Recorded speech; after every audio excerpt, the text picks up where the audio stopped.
usaha melarikan diri. Ethan tidak hanya terkesiap. Tubuh pria itu sedikit terdorong ketika bahu kanannya menahan laju satu peluru. Pria itu buru-buru kembali berlari, lalu menjatuhkan tubuh di balik meja yang dengan cepat dia tarik ke bawah. Nafas Ethan terengah. Pria itu membawa pandangannya ke bahu kanan, lalu kembali meringis saat merasakan sakit. Darah sudah merembes keluar mengotori kemeja warna putih yang dikenakannya. Ethan mengatur nafasnya. Sebelah tangan pria itu memegang erat tasnya. Ethan sekali lagi mengatur nafas. Pria itu memeriksa isi pistolnya. Kepala pria itu menoleh. Dia bisa melihat Daros yang memberinya koda. Pria itu sudah bersiap untuk melepaskan tembakan. Ethan beranjak, kemudian mengambil posisi untuk siap berlari begitu mendapati aba-aba dari Daros. Sekarang. Gerak bibir Daros yang terbaca oleh Ethan. Ethan berlari secepat mungkin keluar dari tempat persembunyiannya, ke arah pilar tempat Daros bersembunyi. Sementara rungunya menangkap beberapa kali suara letusan tembakan saling bersambut. Kita harus segera keluar dari tempat ini. Ujar Daros begitu Ethan berhasil mencapai tempatnya bersembunyi. Aku menginginkan lukisan itu. Kuku Ethan. Dia sudah sejauh ini. Dia tidak ingin pulang dengan tangan kosong. Daros berdecak kesal. Itu bisa dipikirkan nanti. Yang penting saat ini adalah nyawa kita. Apa kamu punya nyawa double? Daros mendelik. Bisa-bisanya orang ini masih memikirkan soal lukisan, sedangkan nyawa mereka berada di ujung tanduk. Ethan mendesah. Sebenarnya, apa yang mereka pikirkan? Jika mereka memang menginginkan lukisan itu, seharusnya mereka menawar dengan harga lebih tinggi. Kesalnya. Mereka sungguh aneh. Bukan menaikkan harga, tapi malah berniat membunuhnya. Benar-benar tidak masuk di akal. Itu karena kamu sudah melukai ego mereka? Dari awal kamu tidak membidik, lalu tiba-tiba saja menjatuhkan harga diri mereka dengan menyebut angka sebesar itu. Daros menjelaskan. Dia yakin, para mafia itu bukan tidak punya uang lebih dari 100 juta dolar yang Ethan tawarkan untuk lukisan berdarah tersebut. Mereka jelas lebih kaya dari itu. Hanya saja, mungkin ego mereka tidak terima. Lagi pula, Ethan jelas orang baru di dunia ini. Hanya itu penjelasan yang bisa Daros pikirkan. Daros menatap ngeri warna merah yang semakin melebar di kemeja putih yang Ethan kenakan. Sementara Ethan masih mengisi ulang pistolnya. Ethan mengintip, memperkirakan berapa jarak yang masih tersisa untuk bisa keluar dari ruangan tersebut. Ruangan itu sudah tidak lagi penuh dengan manusia. Kebanyakan dari mereka sudah berhasil keluar menyelamatkan diri. Tinggal Ethan dan Daros yang masih terjebak di dalam dengan beberapa pistol terarah pada mereka. Jangan membayangkan akan ada bantuan dari polisi. Tempat tersebut tidak dijangkau oleh pihak berwajib. Bukan berarti pihak berwajib tidak mengetahui tentang tempat tersebut. Mereka tahu dan paham aktivitas apa saja yang biasa terjadi di tempat itu. Hanya saja, sudah seperti ada perjanjian tak tertulis antara mereka dan para mafia. Selama para mafia itu tidak menganggar apa yang menjadi kesepakatan tidak tertulis di antara mereka seolah buta atau menutup mata. Mungkin, tidak semua tapi beberapa oknum yang kebetulan memiliki pangkat tinggi yang membuat semua itu bisa terjadi. Ethan menggerakkan kepala. Melemaskan otot-otot lehernya. Sekali lagi, Ethan mengintip. Kita akan lari sampai ke pilar itu. Pada hitungan ketiga, kamu lepaskan tembakan ke arah jam 10. Aku akan menghadang yang di arah jam 3. Apa kamu mengerti? Daros mengintip, lalu menganggukkan kepala. Kedua orang itu saling menoleh, bertatapan, kemudian menganggukkan kepala bersamaan. Ethan mulai menghitung, kemudian pada hitungan ketiga, baik Ethan maupun Daros secara bersamaan melepaskan peluru sembari berlari menuju lokasi persembunyian yang sudah Ethan tunjuk. Nafas keduanya terengah begitu tiba di balik pilar terdekat dengan pintu keluar. Hadang mereka! Mereka akan melarikan diri! Mendengar suara tersebut, Ethan langsung menoleh ke arah Daros, dan meminta pria itu lari bersamanya. Akan lebih sulit melepaskan diri dari mereka, jika mereka sudah menutup satu-satunya akses yang ada. Ethan dan Daros kembali melepaskan tembakan sambil berlari. Ethan berlari sembari menjungkirkan beberapa meja untuk melindungi gerakan mereka berdua. Kedua orang itu tidak berhenti berlari meskipun sudah berhasil keluar dari gedung tersebut. Suara tembakan masih terdengar di belakang mereka. Kesama? Itu mobilku! Daros menarik lengan Ethan. Keduanya kembali berlari menuju sebuah mobil berjenis jeep. Daros dengan cepat masuk ke dalam mobil, sementara Ethan sedang membalas tembakan mereka. Menghadang mereka supaya tidak maju mengejar. Serta memberi waktu untuk Daros menyalakan mesin mobil. Ayo, cepat naik! Daros membuka pintu samping dari dalam. Pria itu sudah bersiap menekan pedal gas dalam-dalam. Suara deruman mobil itu terdengar memekakan telinga, sementara asap putih bercampur hitam, mengepul tebal. Ethan segera melompat masuk ke dalam mobil. Daros menekan pedal gas sedalam yang dia bisa. Pria itu melajukan mobil diiringi suara peluru berdesing. Keduanya menundukkan kepala saat desingan peluru masih belum berhenti. Lebih cepat, Daros! Ethan menoleh ke belakang. Brengska! Mereka mengejar! Daros menekan pedal gas lebih dalam lagi. Pria itu memutar kemudi, mencari jalan tikus menuju tempatnya. Ethan kembali memutar kepala. Pria itu memeriksa pistol, kemudian mengisi kembali peluru. Bola mata Ethan bergulir beberapa detik ke kanan. Pria itu menekan katupan rahangnya kuat-kuat. Darah yang keluar semakin banyak. Dia bisa merasakan peluru itu menyentuh tulang bahunya. Ethan menahan ringisan. Ethan yang sedang mengisi peluru, nyaris terpental ke kiri ketika Daros tiba-tiba memutar tajam ke kiri tanpa mengurangi kecepatan. Ini kali pertama Ethan merasakan sensasi dalam kejaran musuh di jalanan. Ethan meringis merasakan tekanan pada bahu kanannya ketika tubuhnya terbanting ke kiri. Sorry. Terpaksa, supaya kita bisa lepas dari kejaran mereka. Daros meringis membayangkan sakit yang Ethan rasakan. Ethan memutar kepala ke depan. Jalanan tidak lagi rata. Meskipun begitu, Daros masih melajukan mobil jeepnya dengan kecepatan lebih dari 100 km/jam. Ethan berpegangan kuat-kuat pada handil atas. Tubuhnya bergerak mengikuti gerakan mobil yang tidak mulus. Ethan menahan sakit di bahunya. Sebentar lagi jalannya akan kembali bagus. Bertahanlah. Ujar Daros menenangkan Ethan yang sesekali tertangkap matanya sedang meringis. Dia bisa mengerti pria itu sedang kesakitan, tapi dia tidak punya pilihan lain selain mengambil gang tikus dengan jalan terjal. Ethan menekan luka di bahunya ketika merasakan aliran darah semakin banyak keluar. Pria itu memutar kepala ke belakang. Ethan mendesah lega saat sudah tidak mendapati mobil yang semula mengejarnya terlihat. Sepertinya kita sudah terlepas dari mereka. Ethan kembali memutar kepala ke depan. Ethan sudah berniat untuk menyimpan kembali pistolnya, sebelum ia kembali merasakan guncangan yang lebih kuat. Tubuh Ethan benar-benar terpental, dan pria itu mengerang kesakitan. Daros mengumpat keras. Dia tidak melihat dari mana datangnya mobil yang tiba-tiba menyeruduk jeepnya dari samping dengan keras. Untung jeepnya tidak terbalik. Ethan kembali menegakkan tubuh. Pria itu menggeram marah. Ethan mengambil pistolnya yang terlempar ke lantai mobil. Menegakkan kembali punggungnya, Ethan membuka kaca samping. Pria itu mengeluarkan kepalanya, lalu melepaskan 2 tembakan. Meleset. Ethan mengumpat. Dia mengincar roda mobil itu. Ethan berteriak. Kurangi kecepatannya supaya aku bisa melubangi roda mobil mereka. Kamu gila? Mereka yang akan lebih dulu melubangi mobil kita. Sanggah Daros menolak perintah Ethan. Dia saja harus melajukan mobilnya tidak pada posisi lurus supaya musuh mereka tidak dengan mudah mengincar roda mobilnya. Ethan menghembuskan nafasnya. Pria itu berpikir bagaimana cara menghentikan mereka. Darah yang keluar dari lukanya semakin banyak, dan Ethan mulai merasakan tangan kanannya kesemutan. Apa kamu tidak punya senjata laras panjang di sini? Ethan memutar leher, pria itu menyapu pandangan ke belakang kursinya. Baik! Daros mengumpat. Dia melupakannya. Ada di belakang kursi penumpang. Pria itu mengedik kepala ke belakang. Menggulir bola matanya sepersekian detik ke bagian belakang. Ethan melepas seatbelt. Pria itu kemudian melompat ke belakang.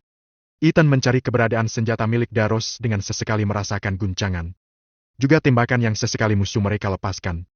Kaca belakang mobil Daros sudah nyaris berlubang di beberapa bagian. Ethan menarik keluar senjata laras panjang milik Daros. Pria itu mulai memeriksa peluru, lalu mencoba mengokangnya. Ethan mencoba bidikan senjata tersebut. Merasa sudah lebih nyaman dengan senjata baru di tangannya, Ethan menggunakan gagang senjata untuk membuat lubang di kaca belakang Daros. Hanya lubang yang cukup untuk mengeluarkan moncong senjatanya. Ethan mulai membidik, lalu melepaskan peluru. Ethan dengan cepat mengokang dengan menahan sakit, lalu kembali melepaskan tembakan. Beberapa kali Ethan ulangi sampai akhirnya 1 peluru tepat mengenai sasaran. Roda mobil itu pecah, hingga membuat mobil yang masih melaju dalam kecepatan tinggi tersebut tidak terkendali, lalu menabrak sisi jalan. Ethan mendesah lega. Pria itu meremas kuat telapak tangan kanannya. Apa tempatmu masih jauh? Tanya Ethan sembari meringis. Pria itu membalik tubuhnya, lalu duduk setengah menyandar di kursi belakang. Aku akan mengantarmu ke rumah sakit. Apa aku tidak akan mendapat masalah nantinya kalau ke rumah sakit? Ethan tentu sadar jika dia orang asing di tempat tersebut. Dia tidak memiliki kekuatan untuk melindungi diri jika harus berurusan dengan pihak berwajib. Aku punya kenalan yang bisa dipercaya. Lukamu parah. Kamu sudah kehilangan banyak darah. Daros kembali meringis saat melihat sudah seperti apa rupa kemeja warna putih yang Ethan kenakan. Mungkin, dia sudah akan pingsan jika berada di posisi Ethan. Bajunya sudah nyaris setengahnya basah oleh darah. Ethan terkekeh. Sepertinya pelurunya mengenai pembuluh darah yang cukup besar, makanya sulit berhenti. Sahut Ethan sembari menatap bahu kanannya. Ethan sudah meletakkan senjatanya. Pria itu kemudian menekan kuat-kuat bahunya. Berharap laju darah bisa sedikit berkurang. Seperti yang Daros katakan, dia sudah kehilangan banyak darah. Ethan mengerjapkan sepasang matanya ketika mulai merasakan kepalanya pening, serta pandangannya sedikit kabur. Berkali-kali Ethan melakukannya sembari menekan semakin kuat bahu kanannya. Dengan merasakan sakit, Ethan berharap bisa tetap menjaga kesadarannya. Dia tidak boleh pingsan. Daros memutar kemudi. Pria itu mendesah lega saat menyadari letak rumah sakit sudah tidak lagi jauh. Dengan satu tangan, Daros mengeluarkan ponsel, lalu menggulirnya. Pria itu mencari kontak salah satu kenalannya. Di belakang, Ethan mendengar percakapan Daros entah dengan siapa. Tapi Ethan bisa menangkap seseorang yang Daros hubungi adalah pekerja medis. Baik, aku masuk dari pintu belakang. Temanku sudah kehilangan banyak darah. Cepatlah, aku sudah masuk rumah sakit. Daros mengakhiri panggilan. Pria itu melempar ponselnya ke bangku sebelah, lalu tangannya segera membelokkan kemudi memasuki area rumah sakit. Daros membawa mobilnya ke bagian belakang rumah sakit. Dia sudah menghafal lokasi rumah sakit ini. Beberapa kali dia meminta bantuan salah satu temannya yang bekerja sebagai perawat di rumah sakit tersebut saat dia mengalami luka. Daros menghentikan mobil yang dia kendarai. Dia bisa melihat sang teman sudah berdiri menunggu. Dengan cepat Daros melepaskan diri dari belitan sabuk pengaman, lalu mendorong pintu. Sang teman terlihat berjalan cepat menghampiri dengan mendorong kursi roda. Daros membuka pintu bagian belakang. Dia bisa melihat sepasang mata Ethan sudah nyaris tertutup. Ethan! Bangun! Kamu tidak boleh tertidur! Ethan tersentak. Dia merasakan tubuhnya tertarik. Daros sedang berusaha mengeluarkan tubuhnya dari dalam mobil. Dia kehilangan banyak darah. Daros mengiyakan dengan anggukan kepala. Pria itu kemudian menyangga tubuh Ethan turun dari dalam mobil, lalu membantu Ethan duduk di kursi roda. Dengan cepat Daros meraih pegangan kursi roda, kemudian mendorongnya. Di sampingnya, sang teman mengimbangi langkah kakinya. Kemana? Tanya Daros yang langsung mendapat arahan petunjuk jalan dari sang teman. Ayo, ke sebelah sini. Perempuan yang mengenakan seragam perawat tersebut, setengah berlari mendahului Daros. Ethan berusaha untuk terus membuat kelopak matanya terbuka. Dia menekan kuat-kuat lukanya. Keringat sudah membasahi tubuh Ethan. Perempuan dengan seragam perawat tersebut membuka pintu. Daros mendorong kursi roda dengan Ethan berada di atasnya melewati sebuah lorong yang cukup panjang, hingga akhirnya mereka sampai di sebuah ruangan yang tidak terlalu besar. Ayo, masuk. Daros mengangguk. Pria itu mendorong kursi roda masuk ke dalam ruangan dengan bau alkohol menyengat. Tiba di dalam, teman Daros sudah mengenakan sarung tangan karet, dengan kotak besi berisi peralatan medis. Bantu aku membuka kemejanya. Pinta wanita tersebut. Wanita itu sedang menyiapkan alat suntiknya. Daros segera menghela langkah ke depan Ethan, lalu membuka satu persatu kancing kemeja yang sudah tidak lagi bersih. Pria itu membantu melepas kemeja putih yang sudah bersimbah darah dari tubuh Ethan. Sepertinya ini bukan pertama kalinya kamu terluka parah. Wanita itu berucap, saat mulai menurunkan tubuh untuk memberikan suntikan penghilang rasa. Dia bisa melihat bekas luka di dada dan perut samping sang pasien. Aku akan mengeluarkan pelurunya terlebih dahulu. Sepertinya cukup dalam. Wanita itu menekan daerah sekitar luka. Melihat ekspresi Ethan yang tidak memperlihatkan rasa sakit, dia tahu jika obat yang dia suntikan sudah mulai bekerja. Wanita itu kemudian mengambil pisau bedah.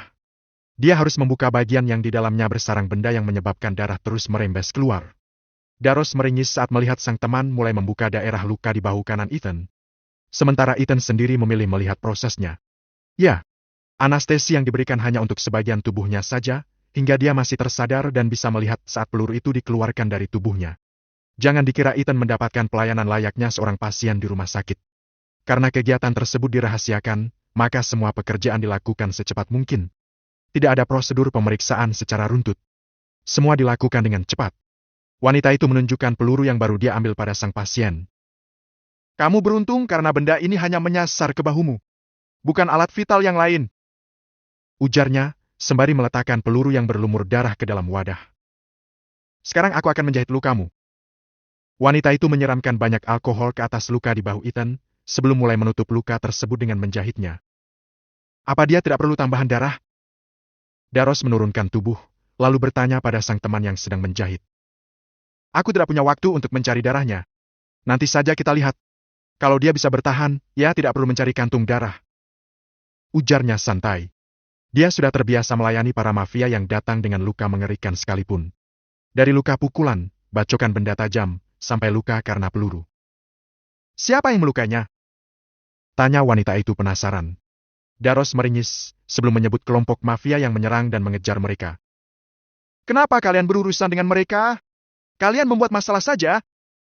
Wanita itu mengucapkannya dengan nada kesal. Tangannya masih bergerak memasukkan jarum dengan benang ke lapisan kulit bahu pasiennya.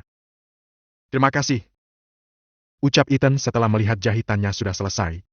Wanita dengan manik mata berwarna biru itu menganggukkan kepala. Sebaiknya kamu tidak berurusan dengan mereka kalau tidak ingin mendapat luka di tempat lain lagi. Peringat wanita itu. Ethan menarik satu sudut bibirnya. Sebenarnya dia juga tidak ingin berurusan dengan mereka. Dia juga merasa tidak mengganggu mereka. Mereka saja yang tiba-tiba marah, lalu menyerangnya. Dia bahkan belum mendapatkan lukisan incarannya. Kami membutuhkan bantuan kamu sekali lagi. Daros tiba-tiba membuka mulut. Wanita itu langsung menoleh, lalu menatap Daros dengan satu alis terangkat seolah mengatakan, apalagi? Daros memperlihatkan cengirannya. Pertemukan kami dengan ayahmu. Wanita itu langsung mendelik kesal. Ethan yang tidak mengerti, menatap wanita itu dan Daros bergantian. Dia tidak tahu siapa ayah wanita itu. Untuk apa mereka harus menemuinya? Ayolah, Ma. Temanku ini memenangkan lelang hari ini, tapi mereka menyerang kami. Dia harus membawa lukisan itu pulang ke negaranya. Daros lalu menoleh ke arah Ethan yang masih terdiam. Benar begitu, kan Ethan? Ethan langsung menggerakkan kepalanya turun naik. Benar. Tolong bantu kami. Wanita itu mendesah. Pikirkan dulu kesembuhanmu. Saya tidak punya banyak waktu. Lusa saya sudah harus kembali ke negara saya. Wanita itu berdecak tidak suka. Kenapa aku harus selalu berhubungan dengan manusia-manusia seperti kalian yang menganggap enteng kesehatan? Omelnya panjang lebar. Daros terkekeh. Itu karena kamu putri Paul. Sahut Daros sekenanya. Pria itu harus mengaduh karena wanita yang disebut sebagai putri seorang pria bernama Paul tersebut memukul keras lengan Daros. Sudahlah. Sekarang bantu temanmu itu untuk berbaring. Malam ini menginap saja di sini. Aku carikan baju untuknya, sama makanan untuk kalian. Meskipun dengan nada kesal, wanita itu tetap berusaha membantu. Daros dan Ethan mengamati punggung wanita itu menjauh, hingga tertelan daun pintu. Siapa Paul? Tanya Ethan yang sudah menahan rasa penasarannya. Ketua dari semua pimpinan mafia di sini.